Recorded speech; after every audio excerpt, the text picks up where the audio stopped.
किसी गांव में एक साधु रहा करता था। वह जब भी नाचता था तभी बारिश होती थी। इसलिए गांव के लोगों को जब भी बारिश की ज़रूरत होती तब यह लोग उस साधु के पास जाते और उनसे अनुरोध करते कि वह नाचे, और जब वह नाचने लगते तो बारिश ज़रूर होती थी। कुछ दिनों बाद 4 लड़के शहर से गांव में घूमने आए। जब उन्हें यह बात पता चली कि किसी साधु के नाचने से बारिश होती है तो उन्हें यकीन नहीं हुआ।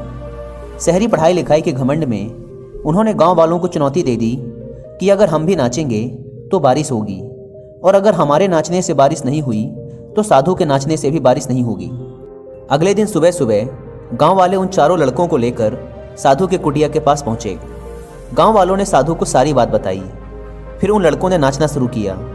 पहले लड़के ने नाचना शुरू किया। आधा घंटा बीत गया।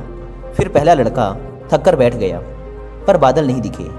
कुछ देर बाद दूसरे लड़के ने नाचना शुरू किया और 1 घंटे बीतते बीतते वह भी थक कर बैठ गया। बाकी दोनों लड़कों ने भी ऐसा ही किया, पर बारिश नहीं हुई। अब साधु की बारी थी। उसने नाचना शुरू किया। 1 घंटा बीत गया, पर बारिश नहीं हुई। साधु फिर भी नहीं रुका, वह नाचता ही रहा। नाचते नाचते 2 घंटे बीत गए, पर बारिश नहीं हुई। 4 घंटे बीत गए, पर बारिश नहीं हुई। लेकिन साधु तो रुकने का नाम ही नहीं ले रहा था। धीरे धीरे शाम ढलने लगी कि तभी बादलों की गड़गड़ाहट सुनाई दी और थोड़ी देर बाद जोरों की बारिश होने लगी। यह देखकर चारों लड़के दंग रह गए और तुरंत साधु से क्षमा मांगी। फिर चारों लड़कों ने साधु से पूछा, बाबा, भला ऐसा क्यों कि हमारे नाचने से बारिश नहीं हुई और आपके नाचने से बारिश हो गई? साधु ने उत्तर दिया, जब मैं नाचता हूँ तो 2 बातों का ध्यान रखता हूँ।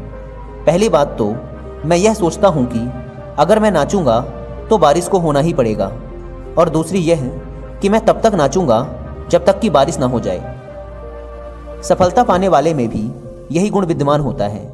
वे जिस काम को भी करते हैं उसमें उन्हें सफल होने का पूरा भरोसा होता है, और वह तब तक उस काम को करते हैं जब तक कि उसमें सफल ना हो जाएं।